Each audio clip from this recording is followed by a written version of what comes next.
I'm Alys Denby. I'm editor of CapX. And we're here to discuss what have the Tories ever done for us. It reminds me of a while back when the Education Secretary was caught on camera in a candid moment saying everyone else has sat on their arse and done nothing. Now, she was talking about concrete in schools, but she could have just as easily been summing up how many people feel about the past 13 years of Conservative government.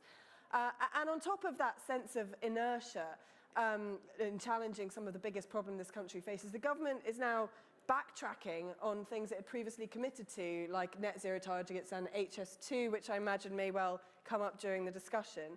And without wishing to diminish the difficulties caused by Brexit negotiation and the pandemic, so many of the problems this country must now grapple with, like the NHS, social care, failing infrastructure, ballooning public spending, have happened on this government's watch. And that means that heading into the next election, Conservatives will have to achieve this delicate balance of defending their record while at the same time pitching themselves as change candidates. So we're here to discuss what that record is. What can the Conservatives be proud of? What have they achieved in government? And what should they be repudiating about their predecessors? And to discuss this, I'm delighted to be joined by an absolutely stellar panel. We have pollster Frank Luntz, Ben Houchen, Mayor of the Mayor of Tees Valley. Sorry. Could do a swap. I don't think that could have done well. We have Ben Bradley, MP, Rachel Cunliffe from the New Statesman, and Andy Street, Mayor of the West Midlands. And Frank, shall we start with you? Well, I'm the wrong guy to do policy. I'm the guy to do communication. And what really matters is, and I'm going to actually make a suggestion. Let me go last, because they're going to tell you about the specifics, and I'm going to tell you how to communicate it so you actually get credit for it. All right, well, let's go to the other end then, Andy. Shall we start with you? You can, and I'm going to give you what I might call the long view here, because I think it draws out something very important. So what the Tories ever done for us, not just in the last 13 years, let's go right back. Disraeli extended the franchise, made us all voters. Baldwin, and a bit more of that, Baldwin and Chamberlain, they made us the property-owning democracy. They built homes between wars. We moved away from the traditional view of property in this country. Macmillan changed their attitude to empire and colonies, made us a much, much more Commonwealth-based country. We all know about Margaret Thatcher, we don't need to talk about that. And David Cameron, one of my political heroes, of course, made us a modern, tolerant, inclusive party that deserved to be re-elected. The point of going through all those things, and there would be other examples as well, is of course that we anticipated and rode the big social changes. We were the Progressive Party, the party of change. And in some ways, the last regime has actually done the same. I didn't agree with Brexit, everyone knows that, but I admire Boris Johnson for identifying the moment and riding that horse determinedly. I admire, as I said, what's been done with David Cameron over gay marriage, for example. Ironic, isn't it? Conservative government was the one that brought that about. And I particularly admire what we did to step forward and make Britain the global leaders in net zero. So actually, when you stand back from those things, we can put our head very, very high and say it is us who've seen over the horizon, anticipated the future, and made the changes. And that's what we have to continue to do. Thank you very much, Andy. Rachel? Well, I'm clearly here as the token non-Tory on the panel. I write for the New Statesman after all. And I'm also, along with Alys, the token millennial. You don't need me to tell you what the polling says about my generation and attitudes to the Conservatives. And we can talk, and hopefully we will talk on this panel and later throughout this conference about maybe why that is and some of the challenges facing younger people and how the Conservatives have over the last 13 years dealt with, or rather not dealt with them, when it comes to house building, the tax burden, the fact that graduates have a marginal tax rate of, I think, 41%, or over 50% if they're earning more than 50,000, and the fact that every time it looks like something might be built for us, whether that's houses or new power stations or a high-speed rail line, which could get us up to Manchester quicker, somehow it gets pushed into the future, and it doesn't quite happen. But Alys asked me to talk about what the Conservatives have done for us, and Andy's taken my points, because I was going to focus as well on equal marriage and on the fact that it was a Conservative government that did that, and a Conservative government that at the time, and I think this is still true of the Conservative Party now, or at least factions of it, an understanding that the family is, one, incredibly important, but two, something that adapts and changes over time, and that families change and families come in different shapes and sizes, and a party that champions the family should recognise that. The other policy that I think the Conservative Party should be proud of, although you won't hear it here this conference, certainly not from the New Conservatives who are having their own event in a different think tank, no-fault divorce. So my family is the result of a divorce. I have 2 stepchildren who I adore, and they have 2 very loving parents who made the decision that they could parent better, they could love their children better separately, but parenting together, than if they had continued to try and make their marriage work. And I am grateful for them for making that decision and bringing those children into my life, and I'm grateful for a Conservative government that recognised that making divorce acrimonious and as difficult as possible and trying to keep unhappy parents together is not in the best interest of the child and not in the best interest of society. So points for that, points for gay marriage, and I think I'm probably the only person at that this conference who will make those 2 points, but I think it is something that the party can be proud of. Thanks very much, Rachel. Ben, you're a millennial, aren't you? I think so. Yeah, so am I as well.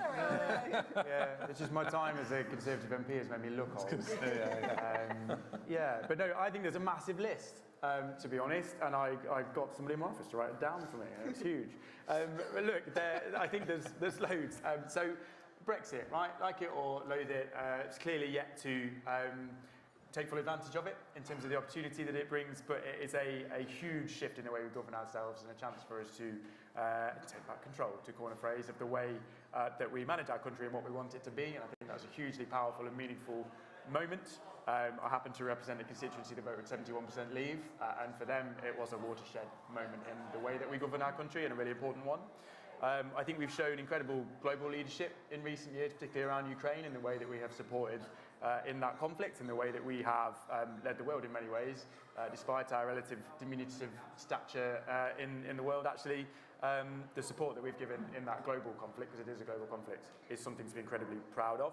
I think the way we handled COVID might be controversial. Not everything was right, not everything was good, but the vaccine rollout was the best in the world.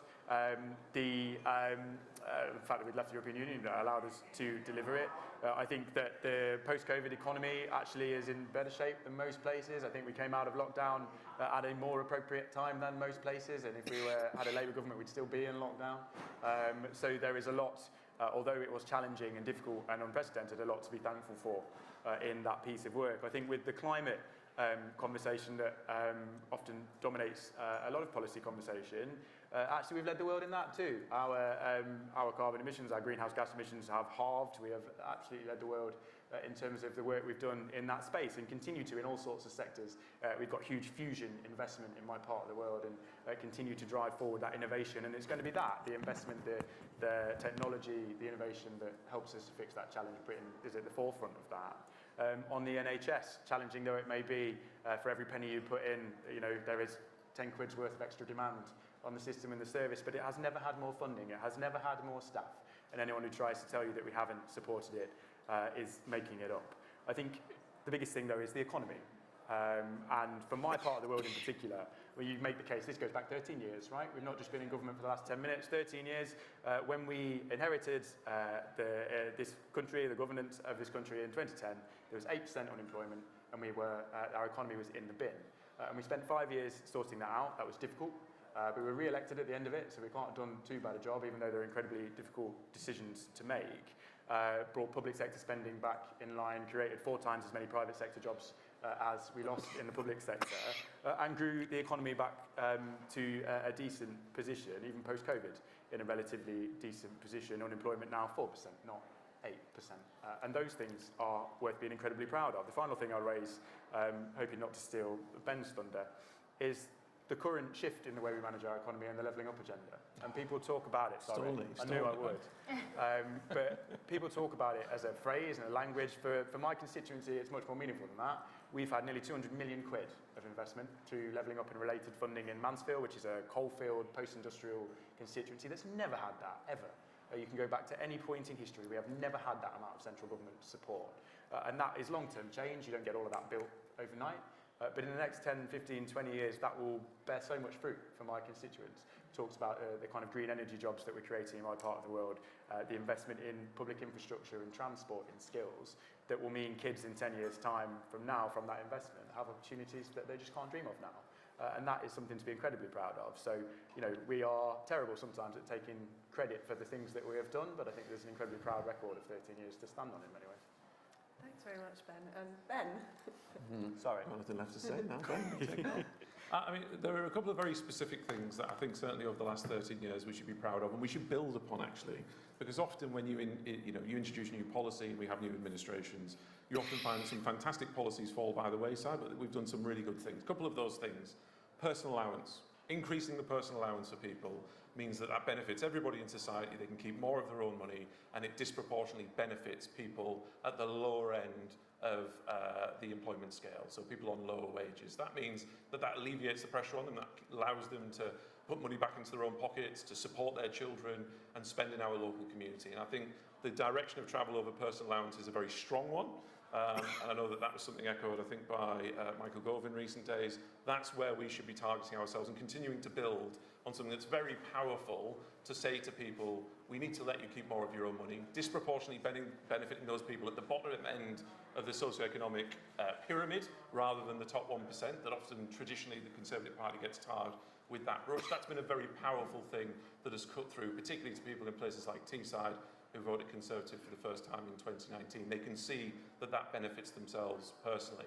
I think the second thing that we should be very proud of, and again, another shout out to Michael Gove, it's not intentional, it's just the way that it works, is educational attainment. If you look at where we were when the Conservative government came in 2010, compared to where we are now, young people are doing exceptionally well in English and maths. We've rocketed up the league tables. And what does that actually mean in practice? It means that families out there know that this government are doing the right things to give their children and their grandchildren a good start in life, to know that they have the right skills to be able to make an opportunity of their own life and achieve. And then I think that links into where we can talk about whether that's gone forwards or backwards, but those are achievements we should be proud of and we should build upon. What we're also building upon today, though, goes into the bit that Ben stole from me on the levelling up agenda, which links into those jobs. So you've got that educational attainment, you're allowing people to keep more of their own money, and actually we are at record levels of employment. If you take the North East, for instance, the North East always lags behind the country when it comes to unemployment rate, by about 1 or 2%. We always have more unemployment. At the last set of figures, I think, maybe the set before, I haven't seen the most recent if that's the case, we were at 3.5%. That means places like the North East that have felt left behind, have felt neglected by governments of both colours, all of a sudden have the opportunity to have a job, they can see opportunity in their local community, and that instills pride, and that is something that we have helped with as a Conservative government to make more investment into this country, which leads to jobs, and again, it puts more money in people's pockets to look after themselves and their families. And the other thing that leads to is the net zero agenda. If you look at places across the country, you look at places like Teesside or the Humber, or you look in places in the northwest around Cheshire and Warrington, or where the HyNet project is in the northwest around Liverpool and Manchester. These are areas that in the political cycle have been ignored.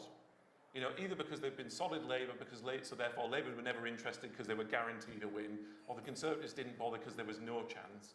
These are areas that are now competitive because we've made them competitive, because the likes of Boris Johnson and the Conservative government have put levelling up the Northern Powerhouse on the map. And that led to a lot of people voting for us, because it felt like, as a Conservative government, we were listening to them for the first time for a long time, again, governments of both colours, where they felt like their vote mattered. It felt like that they could vote for us and that we would pay more attention to them. We would focus investment there. Again, we would attract jobs, and again, that would put more money into their pockets to look after themselves and their families. And all of those areas are going to succeed in net zero, whether that's hydrogen, carbon capture, clean power, nuclear. That's where the jobs of the future are, and it's this government that is saying that is our agenda. We're still motoring ahead with it, and it's areas across the country that have felt like they've been left behind that actually will benefit the most from it. And it's a really empowering thing, because this government has said to areas that have been left behind, you are driving the future of the UK. We're not sat there thinking in the north of England, we need help, we need a handout, we can't help ourselves. I'm hearing conversations in the north and in my patch where people are saying, we can contribute back to UK PLC. This government is bringing investment to us. It's opening the doors to make sure that we have the opportunity to give back. And by the way, it creates opportunity in our locale, which means that, you know, my son, little Johnny or little Jane, who might be living in Redcar or Darlington or Stoke, they don't have to move away. They don't have to leave the country. They don't have to go to London. They can build a life and a career in their local area. Nobody in those places would have said that 10 or 15 years ago. It was this government that's delivered it. There's a lot more to do, but we shouldn't be ashamed of what we've delivered in the last 13 years. And I think with the tumultuous politics we've had over the last 18 months, we get very defensive, and we should be very proud of our record. We shouldn't shy away from it. And we should use that as a blueprint to go forward and say, look at the fantastic things we've done. We're not finished yet. There's more to do, and it can directly benefit you, your family, your children, and generations to come. Thank you very much, Ben. And Frank? That's really good. No, and you mentioned Michael Gove. Well, yeah, I thought that might go down well with you, Frank. The person you should talk to who can do this better than any human being is Michael Gove. He's got an entire speech on it. I don't know if he's talking to conference, whether he has or will, but he's got a 15-minute litany of stuff I had no idea about and no other MP I hear talking about. I'm just curious, has anyone heard Gove's speech about why the last 13 years have been so incredibly successful for the Conservatives? If you have, raise your hand. This is the #1 priority. I urge you, walk up, if you see your MPs around here, or sitting right here, get that speech. Tell them to start delivering it. It doesn't matter if it's in Sussex or in Scotland. It works everywhere. And it goes on and on and on, and you're listening to it going, holy shit, this is good stuff. Point #1. #2, and this is the difference between Labour and Conservative. I want you to humanize, personalize, and individualize all of these successes. There are way too many percentages, way too many numbers, and not enough human beings. I'm going to try to do it as I cough through it. When you wake up in the morning and drink your first cup of coffee, you pay a sales tax. You go out to your garage, you pay an automobile tax. You drive to work, you pay a gas tax, particularly in London where they tax you. What the hell is going on there? You should be reminding people of that all the time, because that's going to be a great case against Labour. At work, you pay an income tax. Turn on lights, you pay an electricity tax. Flush the toilet, you pay a water tax. Fly somewhere from Heathrow or Manchester or wherever, you pay an airport tax. Stay overnight in a hotel, you pay a hotel occupancy tax. Turn on your TV, you pay a TV tax. Get home, you pay a property tax. You are taxed, and by the way, even when you die, you pay a death tax. You are taxed from the moment you wake up in the morning and to the moment you go to sleep at night. You're taxed from your cradle to your grave, and hardworking Britons deserve a break, and that's exactly what the Conservatives are going to do for them. That is a personal message. And by the way, they're so depressed that normally that would get applause. I saw one guy right there start to do it. That is huge. Yeah, I know. That's why I'd rather be doing this at Labour than here. That is, but then I'd have to do it in Russian. That is humanizing, personalizing, individualizing. Next, you start with the person you wish to speak out to, and then you answer what you've done. For every student in this country, they now have schools that actually focus on reading and writing and math and science, so they'll be successful. For every grandparent, they're focused on giving you the ability to live in your community safe and secure and to have a reasonable retirement. If you're a small business owner, they're trying to make you start with the group you're trying to speak to, and then you communicate what you've done, not the other direction. I don't know any MPs who are doing that. You always focus on the thing rather than the people who you're trying to help. Next, it really doesn't matter the numbers. Is anyone in this room a billionaire? I think they're all at the other reception. They don't know what billions mean or how much you're spending. I know the leveling up numbers are great. It's what did they build? We will have in the next 18 months a brand new high street thanks to this government. We will have a redone town hall available to everyone thanks to this government. We will have X, Y, and Z thanks to this government. It's not leveling up, that's a philosophy. Is what it actually results is the process. And also, I never believe, in all the research I've done, to ever say that we're proud, because that's arrogant. And I don't mean to give them a hard time, because you got the best conservatives up here right now, other than New Statesman, who is the worst conservative in this room. But she's not here to be a conservative. This is a success story right here. All three of them. But you've only, and you said at the very end, you've only just begun. If we can do this over the last 5 years, imagine what we're going to do over the next 5. Don't turn back the clock. Don't turn back on the successes. If you say you're proud, it's arrogant. If you say we've only just begun, that's humble. And right now, no voter is going to reward you for arrogance. Right now, they're mad as shit at you. I don't know if you heard about the stuff that was going, the comments that are made, but you can get over that. You can recover. I'm here to tell you that if you stay in the current direction, you're in real trouble. But if you are humble and you tell them this is only the start and you humanize and personalize it, you got a year to send a new message. Get go stuff.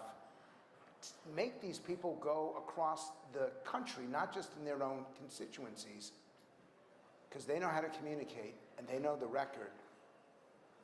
And just remember that you're here to serve. And if you have that servant's culture, you have a chance. Thanks very much, Frank. I mean, I feel like I want to introduce a note of realism. So the title of the panel is taken from the Monty Python joke, and the joke in that is that the people are extremely dissatisfied despite all the amazing things that the Roman Empire had done for them and all the aqueducts they built and stuff. And I feel that's the exact position we're in with the electorate. You guys are going to have to go to a general election trying to defend this record when people know that nothing in Britain seems to work. You can't get a train, you can't get a doctor appointment. So that is the real issue, isn't it? How angry voters are. Those two things are not the same, right? There's 13 years of a Conservative government because people voted for the Conservative Party 3 times on the basis that we delivered for them. So the idea that you have this Labour rhetoric of, oh, we've had 13 years of a Tory government, isn't it terrible? Well, no, it's been actually very, very good. What you've got is the last 2 or 3 years, some of it's self-inflicted, absolutely. Nobody should shy away, that we should be honest with people. The last 18 months has not been a proud one for the Conservative Party, and we need to reflect on that.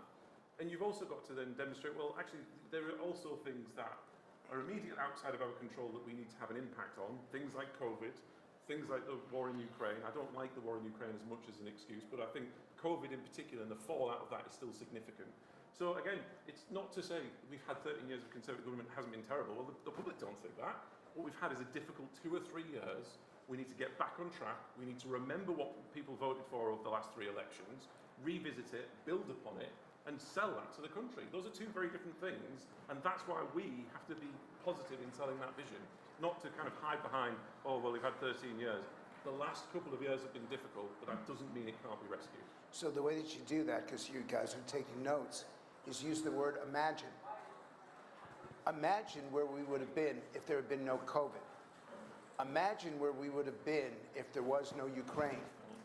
Imagine, you ask people to imagine that they're moving on your side, but you're not yelling at them, you're not lecturing them, you're not giving them some sort of educational exercise. By using the word imagine, their head starts to answer it for you rather than answering it emotionally. So instead of saying, I don't mean to do this. No, it's fine, Frank. It's not the first time you've done it, it won't be the last.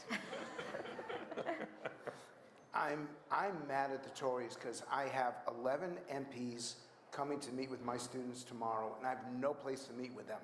So when I look at that, what have the Tories ever done for me? Nothing.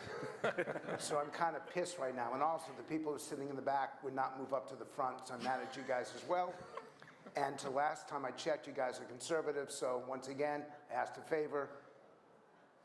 If you ask them to imagine, they go exactly where you want them to go. And my issue is, you're Michael Gove. You are seriously the best. But if they're not following you, how are they going to succeed? It's not just the record. It's the public seeing the record. And yeah, they are pissed because they're not being told effectively what's actually happening. So you should be pissed. But you should be pissed at the MPs to get their shit together and start to learn how to communicate this success story without sounding arrogant. Am I wrong? Can I put one other thought out there? I know this is done in the Monty Python way, but it's actually not how the electorate stand in the ballot box. And I'm still a great optimist that our party can win through again, and I know that's the sort of question hovering over this conference, is it possible? And the answer is yes, because actually my experience, and the two Bens will say the same, and they've been very successful in their areas, is if you put a choice before people, they are actually incredibly able to judge. I always believe this running a company as well with the employees. If you lay out the choice and you say, you decide, 9 times out of 10 in a company, people will take the right decision. That was the John Lewis story. Now, the same is true here. And our own experience in the West Midlands, if I may be a little indulgent, is that when you do that with brilliant local leaders in council elections, for example, this year, we did not lose a single seat across all of the West Midlands because the choice was there and we made it about look at that practical delivery on the ground, just as Frank has said, and imagine what it could be without. Stark choice. And I genuinely believe we still have the opportunity to do that. It's very easy to wish for a land of milk and honey until you actually come to the stark moment where you have to vote for it. Rachel, do you think that voters will forgive the Tories for a chaotic 2 years and think about the good things that they might have achieved over 13, or do you think it's... I thought you were going to ask me how often I think about the Roman Empire. Every day. Every day, always. It's slightly strange being up here as the non-Conservative representative because this message, and I'm not saying it's wrong, but this is a very different message than you would get outside of this conference centre. And the issue that I think the general public, the electorate, have with Conservatives is not just the chaos of the last couple of years, because there are periods of chaos, and I think we all understand COVID and the war in Ukraine had an impact, but that their material reality at the moment is extremely difficult, and it doesn't feel like politicians are understanding of just how difficult it is, just how difficult it's become with rising bills, just how difficult it has become to see a doctor or get timely healthcare, just how difficult it's become if you're a young person and you want to have any kind of stability whatsoever. I mean, you had a government minister earlier today telling this conference that it's all right, not all renters smoke weed and are in gangs. That was what she said. And if that's the attitude that you're getting from a government minister of the vast majority of millennials, Generation Z, we're British here, Z, who have to rent, you do get the impression that your struggles are not recognised by the people who are meant to be making it better. And there are successes and there are ways in which the last 13 years life has improved, but the last couple of years have been really, really hard, and there doesn't seem to be much honesty about the actual impacts that has on people's lives. And I think the danger is if you go in there with a list of achievements and say, here's everything that we've done. I mean, Frank talked about the tax burden. I listed all the different taxes that you wrote down. That's the state now, after 13 years of Conservative government, with the highest tax burden in 70 years. That's a Conservative measure, and you can try and explain that and you can try and justify that, but people's material reality of their everyday lives is different. And I sort of feel that until you, as a party, until this party kind of recognises the scale of the challenge, it's quite difficult to have an open conversation where you can win people over. But I could be totally wrong. I mean, Ben, you must speak to constituents every day who are really struggling. How do you communicate? Yeah, I don't think it's fair to say that colleagues don't appreciate that. I mean, my constituency is on every measure, you know, at the wrong end of all the charts you don't want to be on. But it's also, and you know, we as MPs every day have those constituents come to our office and say, I need help, and we try to tackle that. So I think we all, regardless of your seat and the kind of affluence of it, we all see that because everywhere has that to some extent.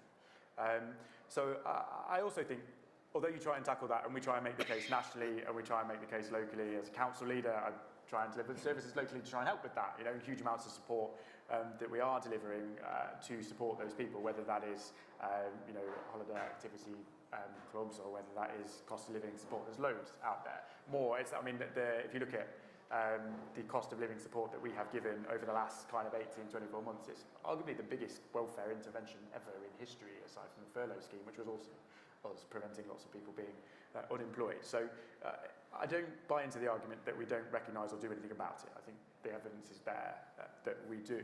And as Frank, and to use the words of the great Frank Luntz, imagine what would have happened if we hadn't have done all of those things. So I also think it's important to recognise that not everybody is in that boat.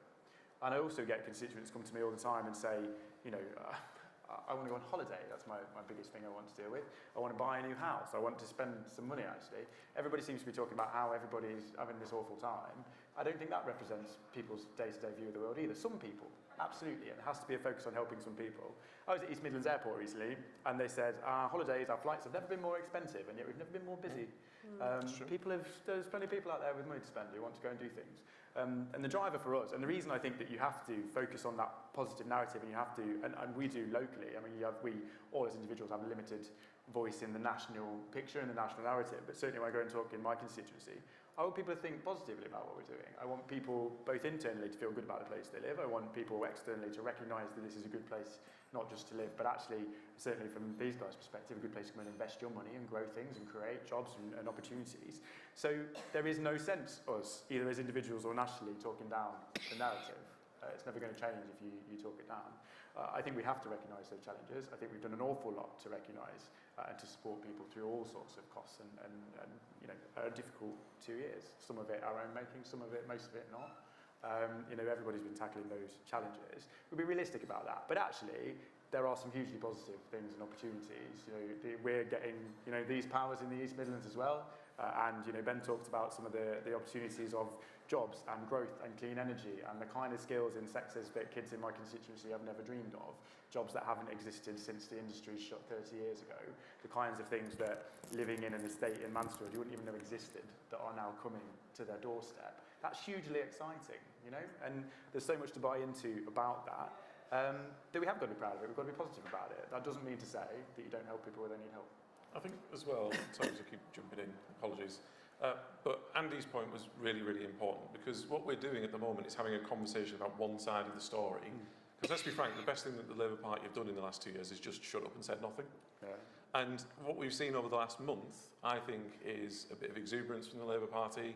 They've started talking, and every time they open their mouth, they get it wrong. Whether it's on Rwanda, whether it's on housing, whether it's on EU alignment. And the best thing that could happen at the Conservative Party is the Labour Party actually set out a policy position, because then you get to the point of choice. So there's an important point about this administration under Rishi Sunak setting out its vision for the country and what we can offer as a Conservative Party. But there is no juxtaposition at the minute. And I genuinely believe, I just want the Labour Party just to keep talking, because the more they talk, the more we're able to explain to people that is the choice that you have, while also setting out our vision for the country as well. You get this all the time as you move towards elections, right? And we go over the next 12 months, there will be more and more scrutiny of what Keir Starmer says. Yes. More and more people will take him seriously, and he'll have to pick positions on things that he has avoided for the last however many years he's been there. And every time they do that, they pick the wrong side from the point of view of the public, whether that is on the economy. We've seen recently on the net zero stuff, coming out against what the Prime Minister has said, which has been overwhelmingly popular with the wider public, whether it's on immigration, whether it's on some of the cultural issues that fill my inbox on a day-to-day basis from my constituents. They always pick the wrong side. And we saw it in the by-elections. Andy pointed out, when you have that choice, we went to Selby and we kind of said, oh, we're still here, please help us to stay here. We went to Uxbridge and we said, there's a clear choice here. You've got Sadiq trying to do something ridiculous, it's going to cost you money, or you've got a common sense, pragmatic, conservative approach to this. And we won. And it's because we lay out a proper, clear choice. And when we do decide, and when the public are faced with that choice, we are consistently on the right side. Rachel, Four words. What are they hiding? Ask a question rather than make a statement. Because asking the question actually causes your brain to connect to an answer that's much more scary than anything else you could ever imagine. The best example of this was the movie 1984. You all heard, I hope you read it, Room 101. If I ask each person to draw me what Room 101 looks like, it's a nightmare. But when they had the movie and you actually got to see Room 101, it just wasn't frightening because it's taking away your imagination. So when you ask the question, what are they hiding? For every one of you, you have a different answer. And for every one of you, that answer is correct. Which is another thing that I don't hear. I'm being so critical to your colleagues. And he's different. Rather than making statements, sorry for this, ask questions. I was wondering if you wanted to stick up for Labour. I'm absolutely not here to stick up for Labour, or when I'm there next week, I won't be doing that there either. But I do want to pick up on something that Ben talked about. You talked about levelling up and areas no longer feeling left behind. And I think that's a really interesting point, because I think we talk a lot about electoral geography, and that's important, but geography is no longer the key divider in elections. It's age, it's demographics. And I think it's true that there were areas that for a very long time have felt left behind and ignored, and now are getting some attention, and that's good. But now there is an entire generation that is being left behind. The polling from Onward, it's a rival think tank, I'm really sorry, from a couple of months ago found that 21% of millennials were never going to vote Conservative.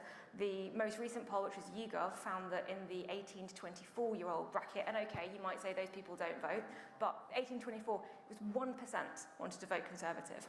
And all right, I think that's low, and I think that it's probably going to be higher than that. But you're losing a generation, and you're losing a generation because the decisions that could be made, the Conservative decisions to help young people settle down, start families, put down roots, and actually start saving for the future, and therefore have a stake in the economy, they haven't been able to do that. A third of millennials will never be able to buy a home. The tax burden, as I said, is at unprecedented highs, particularly for graduates. Whenever I mention this, people go, oh, paying back tuition fees isn't a tax, it's paying something back. It is a tax, it's designed as a tax, it's designed as a stealth tax, and the tax rate for graduates earning over 50,000 is 51%, the marginal tax rate. Okay, you can tell them that's their own fault and they shouldn't have gone to university. That won't make them vote for you. And are you blaming his entirely Vince Gale for putting up tuition fees? Absolutely, I spoke to the Labour politics at the time and challenged him on it. He said, why are you doing it? It's not a Conservative policy.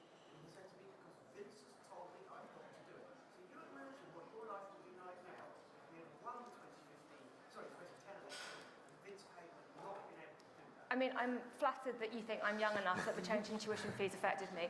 I think that it was a Conservative policy beforehand. You've actually had George Osborne on his new podcast say that it was something that the Conservatives wanted to do. But regardless, it was a Conservative government that did it, and the Conservative government had the opportunity to lower fees and hasn't done so. The point is, there is a generation that feels unable to have a stake in the economy and to have the kind of future that they would like to have that would enable them to vote Conservative. And I'm not hearing anything really at this conference aimed at them. And that's sad, because I think if they did, and there's been a lot of really good research from the Centre for Policy Studies and from other think tanks about policies that you could enact to do with house building and to do with various other areas that would really, really help with that, but you don't hear the government champion it. Well, let's just pick that up, Rachel, because I feel a bit bad taking you on, because I'm conscious you got...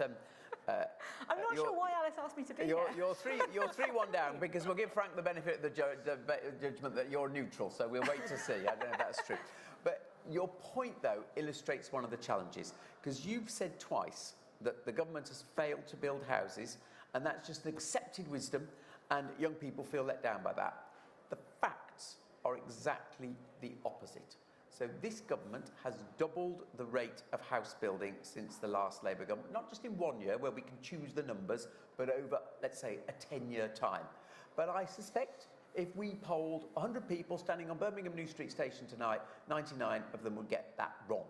So what I sort of draw out of this is how some of these conventional wisdoms, although wrong, have been allowed to be established. Because the truth is, we've built the houses, we've given people the opportunity at consistently lower mortgage rates than they've been for most of the Labour regime, and actually we've given people better quality education than at any time in history, and qualification levels have never been better. So you sort of stand back from that and say, the right stuff is being done, but somehow it's just not being told as the story. Now, maybe Frank's got the answer, that we're very lousy storytellers, but it's just this conventional wisdom is just not right. I mean, you did scrap house building targets, not you personally. No, I personally stood up for the house building I know. targets because that's what's driven the outcome when the West Midlands has got record house building on the back of that. But even with that nuance, we have built the homes. That is an unquestionable fact. I think there is a void in our storytelling, if you want to put it that way, and I've always been of the view that if you don't step into the void, if you don't kind of brazen it out and explain what you're doing, then the opposition will fill the gap for you and explain it in a way that is either not right or not helpful. And there are all sorts of examples of that pervading narrative, Conservatives don't build homes, when we've doubled it. My favourite in the last few weeks is, and we hear it all the time, Liz Truss crashed the economy. The economy grew every month after that budget last year. It grew by 0.5% the month after, and 0.25% the month after that. Didn't crash at all. But we've allowed that narrative to exist, and we've not challenged it because we are often afraid of fighting our own battles in some of those spaces. And I think young people is a really good example where we are faced with, you know, the pressure of local government budgets and youth services disappeared and all that kind of stuff. And, you know, there's an element of truth in that. There's an element of necessity in that, in the financial situation we were in. But we've also done some incredible stuff around educational standards, around the investment in uniform groups and cost of living support for families and in grassroots sports and all sorts of incredible things we've done to support kids and young people that we don't champion, we don't talk about. I know that's different to house building and careers. You know, but we are constantly, I think, in that public conversation where we find issues difficult, we're on the defensive and we don't like to talk about it, when actually we collectively, and MPs have to take responsibility for this as much if not more than anybody, we've got to know the record and we've got to be able to go back with something positive that says actually you're wrong, because very often it is wrong, but we're not, you know, we're not confident in making that argument enough. Can I make a suggestion in that case?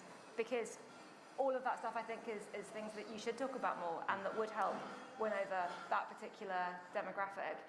Instead, the messaging that seems to come out of the government is you're all woke, lefty, millennial snowflakes, all you care about is council culture and we don't care about you.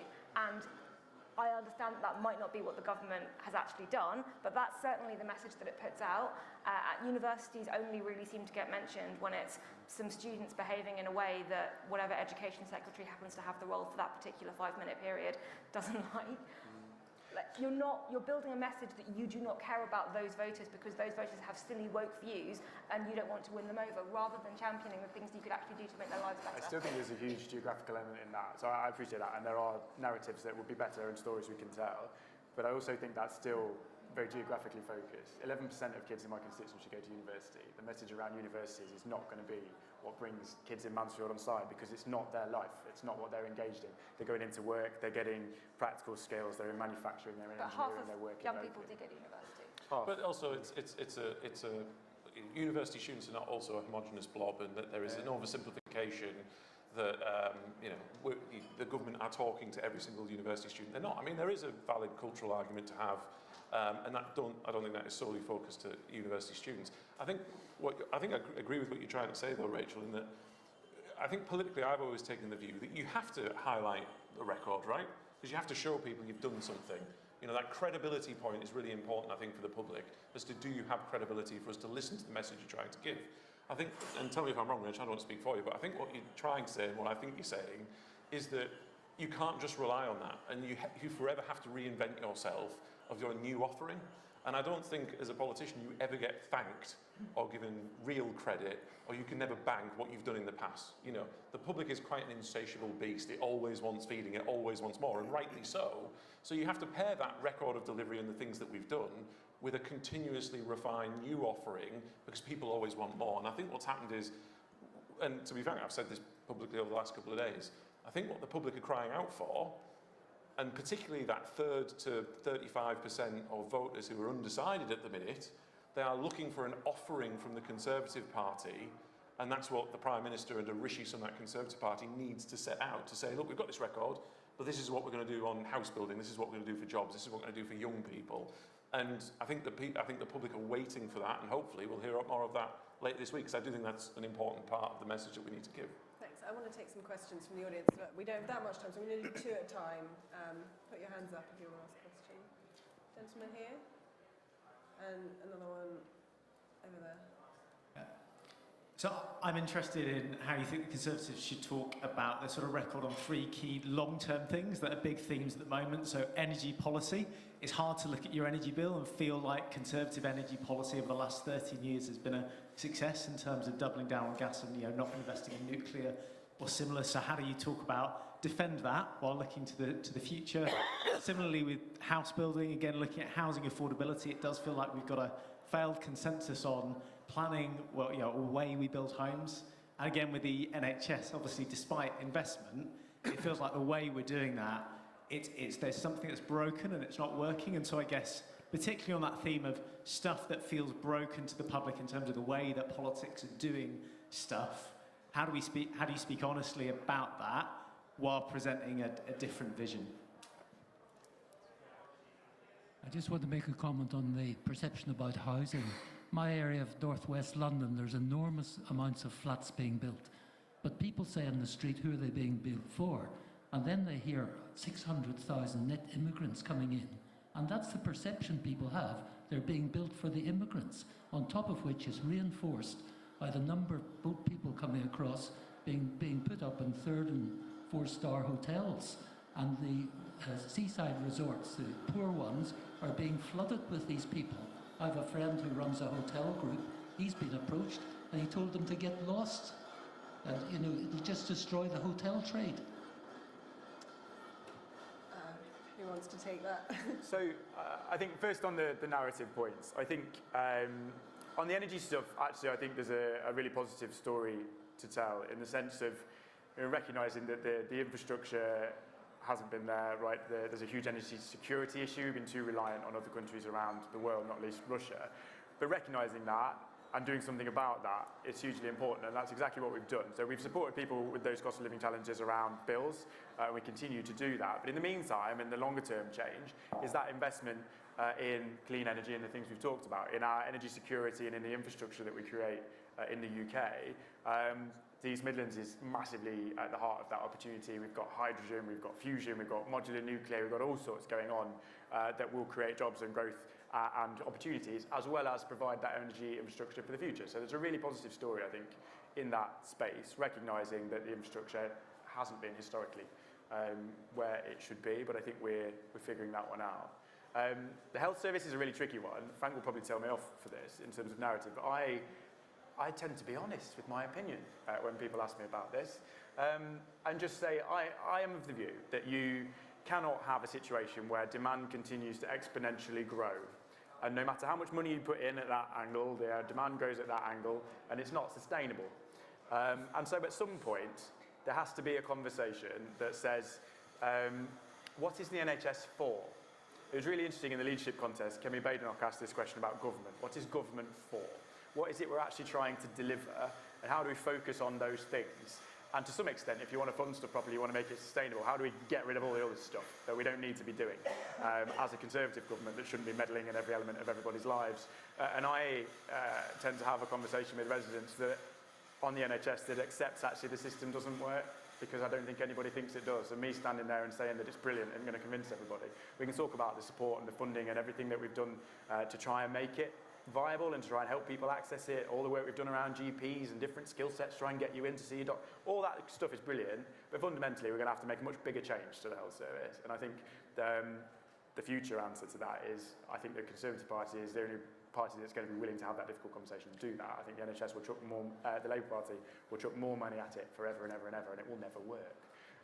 So a different conversation from my point of view. I've forgotten what the second one was. So the other question was about house building, immigration, and this is a big problem for Conservatives, isn't it? Because we've consistently pledged to bring the numbers down, and people can see that the numbers are higher forever. My colleague at the Centre for Policy Studies, Carl Williams, says that this is one of the single biggest issues affecting trust in politics, and it's happened on your watch. What do you say about that? Well, it has, but I think there are circumstances. So people used to come in the back of lorries. Lots of people say to me all the time, this has been happening for years and years and decades. It hasn't. It started during COVID. People used to come in the back of lorries. Nobody really noticed. Now they come in boats and in great numbers. Legal migration is higher than it's ever been as well. So legal migration, I think, is an internal conversation we need to have as a party. There is a number of there is a level of immigration that is right and sustainable. It's not zero. It's significantly more than zero. It's probably not 600,000 either. But I've always been of the view that you cannot have a sensible conversation with the public about the right approach to legal migration, skilled migration, whilst they can clearly see that you cannot control your migration system, whilst people can just arrive. So we have to tackle that. I think Suella has got the message right on that. I think her speech last week was absolutely spot on in terms of the way that my residents, the majority of my residents, view that situation. And I think she's right to go out and say, well, the international situation is not sustainable. You've got to change some of those deals, some of those agreements, and we're going to have to do our own thing, actually, if they don't work for us, and we're going to have to come out of those things, because I think that's how the public feel. Delivery, you know, she's going to have to follow through with that. I think we also need a mandate for that to some extent, because, you know, we've got to kind of prove that that's what people want. But that's certainly what I hear. I think immigration feeds into a much larger conversation. So I personally believe in, you know, the people that I represent, they make a very clear distinction between legal and illegal immigration. And we start on illegal immigration, then people say, yeah, but legal immigration. Say, well, no, actually, you're having two separate conversations there. And on illegal immigration, I know this is quite more philosophical and academic than it is practical, Frank, so I apologise again. I think everybody's worried about what Frank's going to say. Critique it. It's like he's marking everyone's homework. Isn't it just, yeah. So illegal immigration, for me, when you boil it right the way down on an academic sense, actually becomes about fairness. That's how people interpret it. So, and I can say this from a Teesside point of view, there are significant levels of deprivation in Teesside. And those people that live in the more deprived areas of the area that I represent are much more anti-immigration than the more middle-class areas. And the reason being, they see it as not being anti-immigration, not anti-foreigner. That's not what people are, which is why people are really relatively relaxed about legal immigration, which is why it's a separate debate. When it comes onto illegal immigration, though, they see, overly simplistically sometimes, people coming across illegally, getting in a boat, going into a, you know, they get it in the Daily Mail, right, going into a nice 4- or 5-star fancy hotel, and they see their lives, and they say, well, where's my help? I live here, I'm from the UK, I've been struggling for a long, long time, and the government are helping people who unfairly came here and didn't go through the appropriate channels, and where's the fairness for me and my family and my community? Exactly right. So I think when you boil it down, it's not a xenophobia thing, even on illegal immigration, when you actually get underneath it, it's an issue of fairness, and that's what this government needs to tackle. And I agree with you, Ben. It's a weird conversation at the minute, because I have lots of people who come up to me in the last few days and last week, particularly at home, you know, family and friends as well, who almost kind of whisper, I kind of agree with everything that Suella said. Yeah. You know, lots of people do. And I think where this is going to get to on immigration, whether we go there or not, it's going to come to a head either at the Supreme Court on the Rwanda decision, because I think that creates the choice that Andy talked about before between the Labour Party, who will not be able to help themselves, and the Conservative Party, who will grab onto it with both hands. And then that could coalesce around the ECHR decision, which will create a choice. And I believe if we have to go there because the Supreme Court goes the wrong way and the Conservative Party gets itself into a position over ECHR, I think the public will go with the government saying, if they choose to go down this route, that we should leave the ECHR. Because again, that goes back to an issue of fairness over Brexit, right? Sovereignty is making our own decisions, creating a fairer society, and I think that could create quite a cycle where all of a sudden we do open up a significant gap with Labour that demonstrates the choice between the two. Andy, did you have anything Yeah, to say? let me try to answer two bits of it. You asked about housing, first of all, and I think this is very straightforward, actually. We have got a good story. Build more, higher proportion of affordable, which is being done. I'm very proud that the proportion of affordable in the West Midlands is over 30%. There isn't a Labour local authority in the country that can better that. You build it on brownfield land, protect the greenbelt, and you also deal with the cost of it in terms of some of the schemes that we've put in place. The bit we've not got good enough record on is social homes. And I suspect I represent a much, much more liberal part of the country than the other two gentlemen, and the average Brummie probably wouldn't come from the same place. And they are not satisfied with our provision of social homes. But again, you come back to the facts. You come back to the facts. Did the Labour Party build social homes? No, they did not. Have we heard any programme that's realistic from the Labour Party on that? No, we have not. So we fight that. And then we come to energy. What do we say about energy? We weren't even having this debate until Ukraine was invaded. We were happy with the cap. We thought that was sensible. As a cost, percentage of average businesses turnover is about 3%, not significant. Percentage of average households turnover, again, people were not often talking about. So remember, it's changed. We have done better than any country in the world on renewables in terms of our rate of progress in the last 13 years, now only behind the Scandinavian countries. We have invested in nuclear. Did Gordon Brown or Tony Blair commission a single nuclear plant? No, they did not. So we have to remember all that. And did we have the most generous public subsidy for private citizens' energy bills last year? Yes, they did. And at the same time, have we reduced consumption in a polluting way faster than anywhere else? Yes, we have. So do not take lectures off the Labour Party, who, it's back to my fundamental point. They tell you that this land of milk and honey is there, but when you examine what they have done, and when they've had responsibility for local area energy planning, by the way, in public authorities, they've made a complete foul up of it, as Ben knows better than anyone from Nottingham. So we have to win the argument on the evidence presented, as those two examples, I think, prove perfectly. And always focus on the facts. Now you're going to think that you set me up to look like a horrible human being. It's not evidence, because there's evidence for the prosecution, there's evidence for the defense. It's what you guys said before, it's facts. Evidence we will debate over, facts we won't. So you're always taking a fact-based approach. By the way, are there any lawyers in here? Get out. Second is that if you produce a manifesto next year, it tells me that you all are really going to have a bad election cycle. The public does not want manifestos because that's a political document, even though so much time goes into it and everyone argues over policy, they want a plan of action. Or, as a really good job, whoever came up with the long-term decisions, the phrase long-term is exactly what your population is looking for. So you put it all together. Long-term economic plan. Remember that The one. Labour Party plans for the next election. The Conservative Party plans for the next generation. And the other part that I would use, which is so different from America and the UK, we love talking about our kids. We love talking about our children. What is wrong with the British that every time I test something with children, it does badly? Do you not love your children? They love the next generation, but every time I use the word children or child, it does horribly. So you're planning for the next generation, let Labour plan for the next election. Okay, guys, we're getting close to our full time, but I wanted to just ask to round up. There's a year left before the next election. If each of you had like one thing that you would want the government to do so it can go to the public and say, this is what the Tories have done for you, what would it be, Andy? Stay the course on HS2.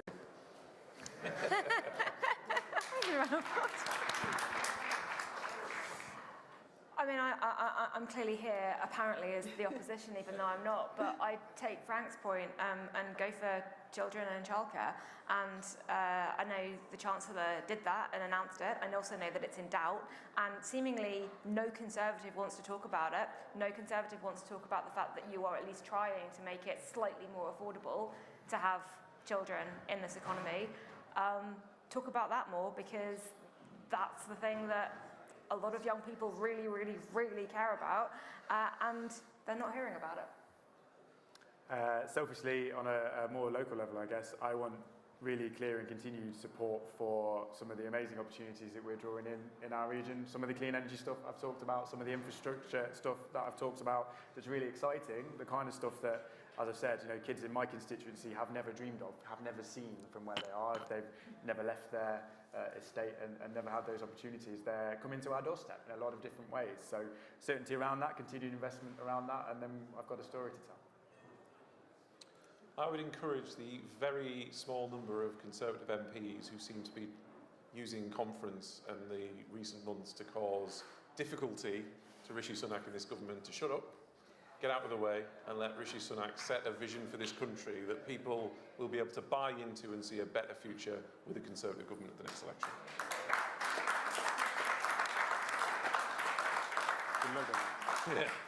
And articulate that vision of the Prime Minister's based on day-to-day quality of life for every individual, from every community, and every corner of the country.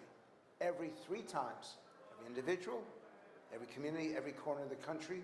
So that means that it's everyone across the UK, because they don't see it now, and that's the purpose of leveling up, but even the phrase itself could be better. If you don't communicate the vision, no one will know it, and we're going to be here next year and we're going to be very, very sorry if they don't start to speak more effectively. Thank you very much. Thank you to all my panelists. Thank you all for coming. Please do subscribe to CapX. It's a really great email every day in your inbox. Follow the CPS, follow us on social media, and come to the rest of our conference programme. We've got lots of great events tomorrow. So please do come and thank you.